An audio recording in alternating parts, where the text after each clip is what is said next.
जो भक्त जिस प्रकार मेरी शरण लेते हैं मैं उन्हें उसी प्रकार वैसा ही अनुभव कराता हूं। सभी मनुष्य सभी प्रकार से मेरा ही अनुसरण कर रहे हैं, मेरे मार्ग का अनुसरण कर रहे हैं। कल चर्चा हुई थी कि जैसे आप भाव करेंगे भगवान वैसा ही आपको अनुभव कराएंगे। अर्जुन भगवान श्री कृष्ण के प्रति सखा भाव रखते हैं, तो देखो भगवान उनके सारथी बन गए। भगवान सारथी बन गए, बहुत सरल शब्द में कह दिया गया, लेकिन स्थिति तो देखो। भक्त ऊंचाई पर बैठा हुआ है, पादुका के पास सबसे ऊंचे भगवान बैठे हुए हैं। ये था माम प्रपद्यन्ते, सखा माना तो भगवान। सखा सोच बल त्यागहु मोरे, सब विधि घटब काज में तोरे। जो भगवान कहते हैं वो करके दिखाते। घटब, कितना घट गए। ध्येयम सदा परिभवनम अभीष्ट दोहम तीर्थास्पदम शिव विरंच नुतम शरण्यम। वो भगवान वहां बैठे जा अर्जुन जी की पादुका है। क्या सब विधि घटब काज में तोरे। ऐसा कौन स्वामी होगा जो अपने सेवक के लिए ऐसे उतर जाए, घट जाए, अपनी महिमा से उतर जाए। कभी रोना नहीं आता किसी को। मेरे साथ प्रभु कितनी कृपा कर रहे हैं, कभी रोना नहीं आता है। कैसा कपटी संसार है। गुरुदेव अपनी महिमा से उतर करके, नीचे उतर करके हमारे जैसे बनकर हमसे संभाषण करते हैं, हमें प्यार दुलार शासन करते हैं। कभी एकांत में किसी को गुरु के प्रति रोना आया? मोटे मोटे आंसू सामने गिरते देखते हैं अपनी वासना की पूर्ति के लिए, अपने मन की शांति के लिए, हमारे मन को सुख मिले बस। कभी ये रोते कि अहो कृपालु करुणा में आपका कैसा स्वभाव है, हे स्वामिनी आपका कैसा स्वभाव है। कभी ऐसा नहीं। विश्वामित्र जी भगवान के प्रति शिष्य भाव किया तो भगवान शिष्य बन गए। अगर थोड़ा भी विलंब पुष्प लाने में हुआ तो भगवान डर रहे थे कि गुरुदेव की संध्या पूजा में विघ्न न हो जाए, गुरुदेव की जो सेवा में थोड़ा भी समय लगा तो डर गए भगवान। शिष्य भाव, जैसा भगवान के प्रति भाव करोगे वैसा ही भगवान आपके सामने आ जाएंगे। अनंत ब्रह्मांड भगवान ने ही अपने आप से ही रचा है। कितना विलक्षण भजन का प्रभाव होता है कि अनंत ब्रह्मांडों का स्वामी आप जो भाव करोगे वैसा आ जाएगा बन के। अगर आप भगवान को भोग रूप में चाहेंगे तो भोग रूप में भी आ जाएंगे। ऐसा ही है, बड़े कृपालु हैं। जिस रूप में आप चाहेंगे भगवान आ जाएंगे। आप आज भी जो कामना करते हैं ना, मेरे भगवान ही आपकी पत्नी बने हुए, पुत्र बने हुए, आपका परिवार बने हुए, आप पहचान नहीं पा रहे हैं। जो हम कामना करते हैं ना कि आज ये, तो भगवान वही बनकर आ जाते हैं, वही पदार्थ बनकर आ जाते हैं, वही व्यक्ति बनकर आ जाते हैं, वही वस्तु बनकर आ जाते हैं। यद्यपि भगवान ही है, दूसरा कोई नहीं है। वही अपने आप को प्रकट किए हैं। उपनिषद में आता है एकाकी न रमते। खेलने की इच्छा हुई तो दूसरा कोई हो तो खेले, तो अपने आप को इतने रूपों में खेल में फैला दिया। एकाकी न रमते। भगवान ने अपने एकोहम बहुश्यामा, मैं ही बहुत रूपों में हो जाऊं, और वो अपने आप से अपने आप में खेल रहे हैं। 3 खेल हो रहे हैं यहां प्रगट में। एक हो रहा है सृष्टि का सृजन बराबर चल रहा है, सृजन भी बराबर चल रहा है, पालन भी बराबर चल रहा है, संहार भी बराबर चल रहा है। सृजन होता जाता है, पालन होता जाता है, संहार होता जाता है, सृजन होता जाता है, पालन होता, संहार, ये बराबर लीला चल रही है। किसका सृजन? अपने आप से अपने आप का सृजन। किसका पालन? अपने आप से अपने आप का पालन। और किसका संहार? अपने आप से अपने आप के ऊपर संहार लीला, किसी और की नहीं है, वही है। आप भी वही हैं, पर नहीं समझ पा रहे। भगवान ने कहा यथा तथा, अर्थात मुझे जैसे बसता मैं वैसे, ये यथा माम प्रपद्यन्ते तास तथैव, यथा तथा। भाव और लगन, जिस तरह की आपकी लगन है और जिस तरह का भाव है वैसे ही भगवान अनुभव में आते हैं। जब आप घोर विषय चिंतन करते हैं तो भगवान विषय रूप में आ जाते हैं। गाढ़ चिंतन विषय का तो विषय रूप में आ जाते हैं। सलाह दे देंगे आपको, देखो ये विषय जो मैं ही हूं, इसको प्राप्त करना है तो ऐसे चलो, ऐसे प्राप्त करो। वो भले आप निषिद्ध चिंतन कर रहे हैं, जब ज्यादा हठ करेंगे तो आपको वही सलाह देने लगेगा हित। आप ऐसा करो, ऐसे से ऐसा कर लो, ऐसे से ऐसा कर लो। और जब पिटाई होगी तब आपको फिर उपदेश करेगा, कहा था नहीं, नहीं माने तो सलाह दी थी, अब मान लो। हित का बड़ा ही कोमल स्वरूप है।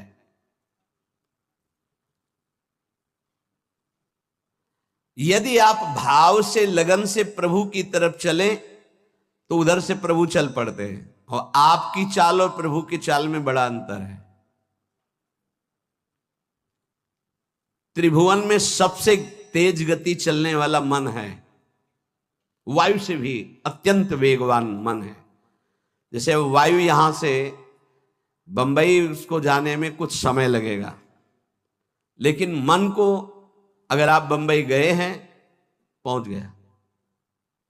मन से भी वेगवान गरुड़ जी हैं, जो भगवान के वाहन हैं, वो मन से भी वेगवान है और गरुड़ से भी वेगवान भगवान की गति है।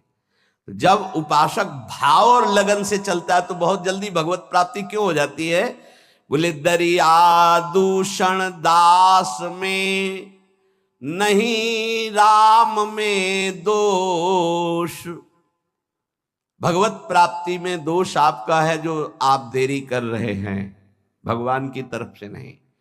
जन चाले इक पावणो हरि चाले 100 कोश। एक कदम भक्त भगवान की तरफ चले तो 100 कोस भगवान भक्त की तरफ चल देते हैं। 100 को उनका वेग है ऐसा, वो अपने कदम से एक कदम तो ब्रह्मांड पार कर दिए। आपका भाव और लगन, भाव में तो विषय भरा है, लगन लगी भोगों की तो बार बार वही आ रहे हैं भोग रूप में, दूसरा कोई नहीं। पर जब भोग रूप से आप विषयों का सेवन करते हैं तो फिर नरक रूप से भगवान मिलते हैं, रोग रूप से भगवान मिलते हैं, दंड रूप से, जलन रूप से भगवान मिलते हैं। भगवान का कौन सा रूप आपको पसंद है? आनंद? तो छोड़ो इसे, आनंद सिंधु प्रभु के रूप का ध्यान करो, उनका नाम जप करो। भगवत प्राप्ति में कोई बाधा नहीं डालता, साधक स्वयं बाधा को स्वीकार करता है। क्योंकि भगवत प्राप्ति के लिए जो तुम्हें समझ दी गई है उसका प्रयोग नहीं कर रहे। भोग सामग्री देखी, समझ कह रही कि नहीं इससे बहुत विलंब हो जाएगा, भगवत प्राप्ति नहीं होगी, आप ये अनसुनी कर दिए, उसे भोग लिए। किसकी गलती रही? आपकी। आपने अपनी समझ का आदर ना करके और भोगाकर्षण का आदर कर लिया। अपने समय को, अपने जीवनी शक्ति को, अपने समझ को भगवत प्राप्ति के योग में लगाना चाहिए। आप भगवत प्राप्ति के वियोग में लगा रहे हैं, दूरी बनाने में लगा रहे हैं। चलना इधर है, चल इधर रहे, इसमें कमी आपकी है। सामर्थ्य जितनी है अगर उतना कदम बढ़ा दो तो तुम्हें खुद अनुभव होने लगेगा भगवान कितनी वेग से आपकी तरफ आ रहे हैं। पूरा समय, पूरी सामग्री, पूरी सामर्थ्य भगवत प्राप्ति के लिए मिली है आपको। पूरा समय, पूरी सामग्री, पूरी सामर्थ्य भोग प्राप्ति में लगा रहे हैं आप, देख लीजिए। कारण समझ सामग्री समय का दुरुपयोग कर रहे हैं क्योंकि तुम्हारे अंदर लगन नहीं, अगन नहीं भगवत प्राप्ति की। भक्ति किसी साधन विशेष से नहीं प्राप्त होती, कर्मों से नहीं प्राप्त होती, भगवान की पूर्ण शरणागति से होती है। कई बार इनकी चर्चा हुई, पूर्णता कैसे होती है। हे हृदय से प्रभु की शरण, यदि परमार्थ में उतरे हो तो चैन नहीं है। यहां दरस बिन दुखन लागे नैन, जब से तुम बिछुरे प्यारे कबो न पायो चैन। बेचैनी बढ़नी चाहिए। जब बेचैनी बढ़ती साधक में कृपा से, तो वो समझता है परेशानी बढ़ रही है और उसको मिटाने के लिए भोगों में उतर जाता है, खत्म। अरे वही बेचैनी तो विरह बनती है, तुम समझते कहां हो। जब आपके अंदर जलन होती, बेचैनी होती, घबराहट होती है, तो वही जाकर विरह बनती है। हा प्राणनाथ, अब जिया नहीं जा रहा आपके बिना, वही भगवत साक्षात्कार कराती है। आप समझ नहीं पा रहे, आपको लग रहा है मेरे साधन में कमी हो गई जो बेचैनी बढ़ रही। यही साधन की परिपक्व अवस्था है जो बेचैनी बढ़ रही। प्यारे समझिए, आपका हृदय तो जलता है, आप में जो अशांति सी महसूस हो रही है, अभाव सा महसूस हो रहा है, ये कृपा हुई है आपके अंदर। यही अभाव आपके अंदर ऐसा भाव पैदा करेगा कि आप चिल्ला चिल्ला कर रोने लगेंगे, प्रियाजू अब रहा नहीं जा रहा, सहा नहीं जा रहा, अब आ जाइए। बन गई बात। जहां आपके अंदर ऐसा भाव आया, बेचैनी बढ़ी, तो आप उसको चैन प्राप्त करने के लिए भोगों का चयन कर लेते हैं। बस गई वो। बोले अब थोड़ा, कल किसी ने कहा था कि आपके कथनानुसार मैं जब चलता हूं तो भारी घबराहट पैदा हो जाती है, और जब हम आपकी हर बात छोड़ देते हैं तो एक तसल्ली से मिलती है और शांति मिल जाती है। क्या शांति मिल जाती? मन। अब विषय भोगने को मिलेगा, अब स्वतंत्रता मिल गई अब। और जहां अनुशासन में वो जलता है कि मेरी हर वासना की आपूर्ति हो जाएगी, आप समझ नहीं पा रहे। वो जो आपके अंदर बेचैनी, वो भगवत प्राप्ति के लिए योग्यता पैदा कर रही है आपके अंदर, पर आपको वो नहीं चाहिए, इसलिए विषय सेवन में शांति लगती। त्यागात शांति मिलता, वो कह रहा विषय भोगों में शांति मिल जाती है।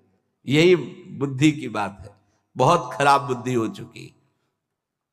दास्य, सख्य, वात्सल्य, माधुर्य, ये जितने भाव है पहले इनके शरणागति पुष्ट होनी चाहिए। भगवान सब कुछ आपको दे देंगे, पर पहले शरणागति पुष्ट होनी चाहिए। अगर आपने अपने आप को श्री भगवान को दे दिया तो श्री भगवान अपने आप को आपको दे देंगे। सौदा बहुत सस्ता है। हमने अपने आप को तो भोगों में दे रखा है। अगर हम अपने आप को श्री भगवान को दे दे, श्री भगवान हमें अपने आप को दे दे, कितना सौदा सस्ता है। अगर शरणागति पक्की हो गई तो भगवान त्रुटियों की तरफ नहीं देखते। राहत न प्रभु चित्त चूक किए की, करत सुरत सै बार ही की। प्रभु उसके हृदय की बात देखते कि मेरा शरणागत हो गया, सैकड़ों त्रुटि हो जाए तो भी ध्यान नहीं देते। कितनी कृपा है। जैसे पीछे आपने सुना था कि भगवान कह रहे हैं मेरे जन्म कर्म को दिव्य मानने वाला पुनर्जन्म को प्राप्त नहीं होता। ऐसे ही मैं प्रभु का हूं, प्रभु मेरे, उसका पुनर्जन्म नहीं होगा। शरणागति का शुद्ध स्वरूप। हमारे माई श्यामाजू को राज, मेरी श्यामाजू मैं श्यामाजू का, ये सूत्र समझ लो। प्रभु को अपना मानने वाला, अगर उससे त्रुटियां भी होती तो प्रभु नहीं गिनते। जन अवगुण प्रभु मान न का, उसको भगवत प्राप्ति हो जाएगी। मैं प्रभु का, प्रभु मेरे। बस किसी भी दबाव में आकर बीच में तीसरा नहीं हो जाना चाहिए। मैं प्रभु का, प्रभु मेरे। फिर मैं प्रभु का ये भी विस्मरण हो गया, केवल प्रभु मेरे। चाहे समझ में आए या ना आवे, इतना समझ लो, संसार का कोई भी संबंध, कोई भी शरीर, कोई भी वस्तु स्थायी नहीं है, कोई भी पद।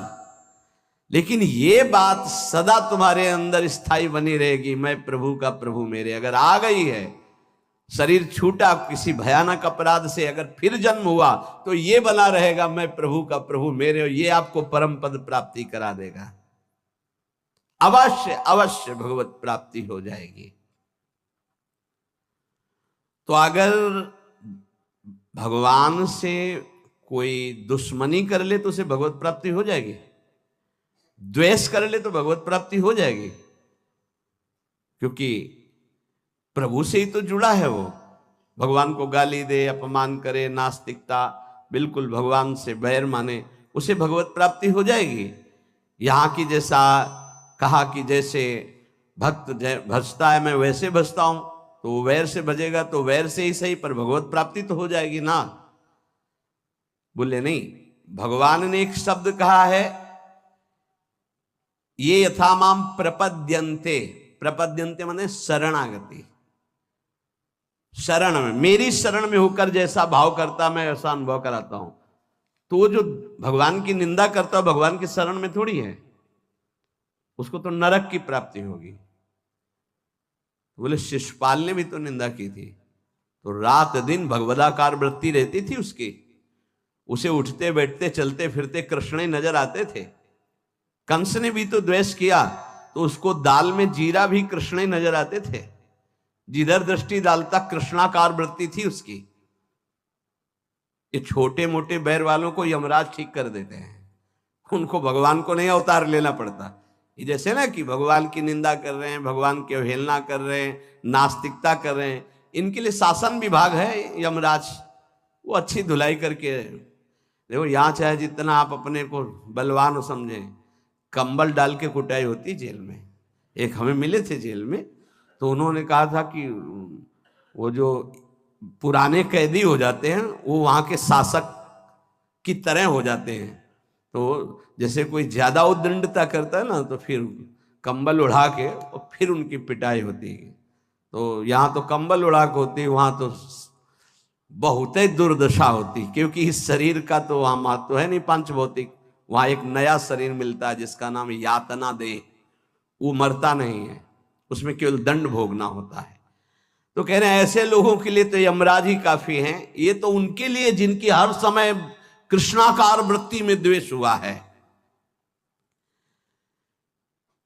जो भगवान का आश्रय अंदर से लेकर के भगवद आचरण करता है, वो भगवान का भक्त होता है।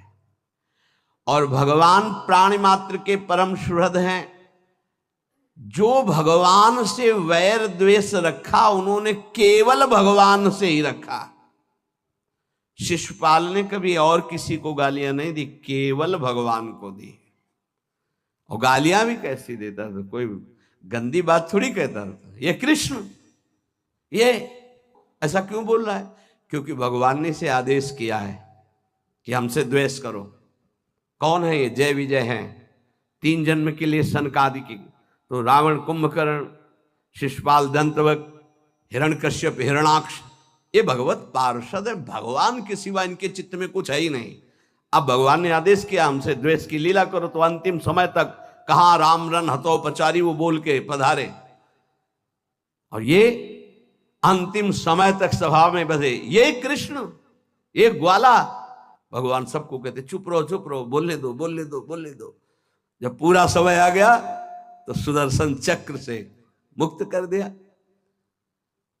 हिरण्यकश्यप किसी के भी समझाने से नहीं, भगवान से वैर। ये भगवत पार्षद हैं।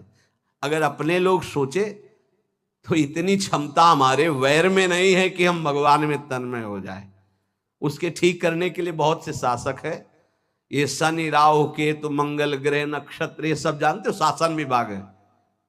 और क्या, जैसे अलग अलग कंपनियां नहीं है, ये अमुक कंपनी है भारत की रक्षा वाली, ये अमुक कंपनी है, अमुक, और एजेंसियां अलग अलग नहीं। जैसे ऐसे एजेंसी समझो, नवग्रह की अलग एजेंसी अलग अलग है।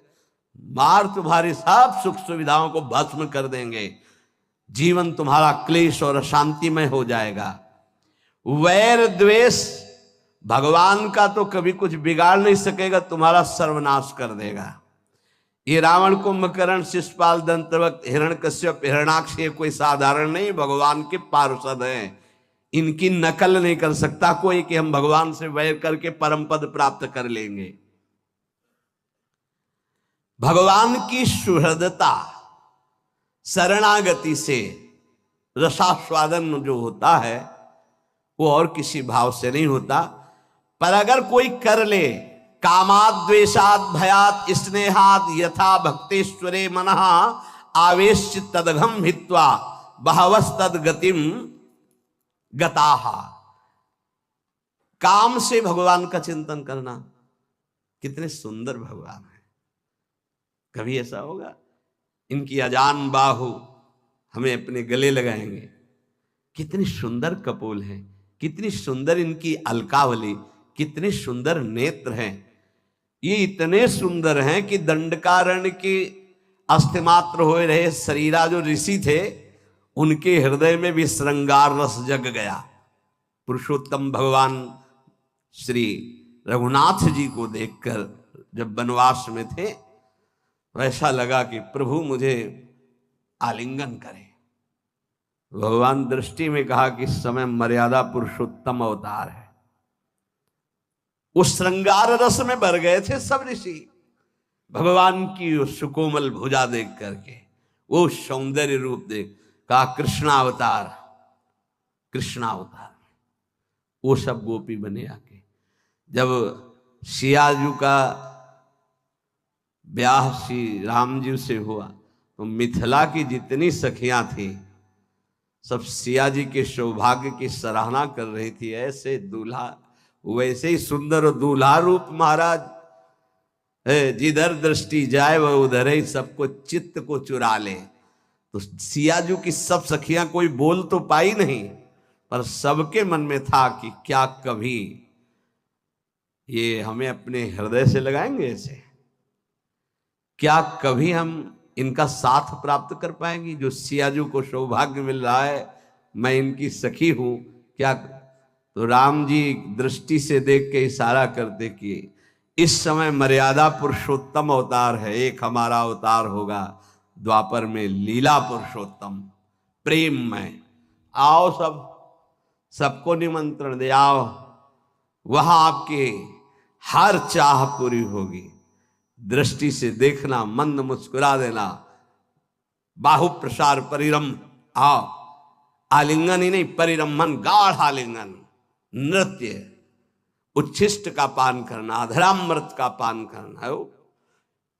जिस समय भगवान रास मंडल के अंतर ध्यान होने के बाद जब प्रकट हुए तो गोपीजन ने एक चुनरी डाल दी अपनी, चुनरी के ऊपर चुनरी। जब उस पे बैठे तो सुखदेव जी कह रहे ओहो, साधना से परम पवित्र किए हुए बड़े बड़े योगींद्र मुनींद्र अपने हृदय में जिनका ध्यान धरने की चेष्टा करते परीक्षित, वो भगवान गोपियों की ओढ़नी पर बैठे। एक और वेद की ऋचाएं नेति नेति कह के वर्णन करते उन्होंने प्रभु कभी साक्षात आलिंगन करने का अवसर मिला। कृष्णावतार में दंडकारण्य के ऋषि मिथिला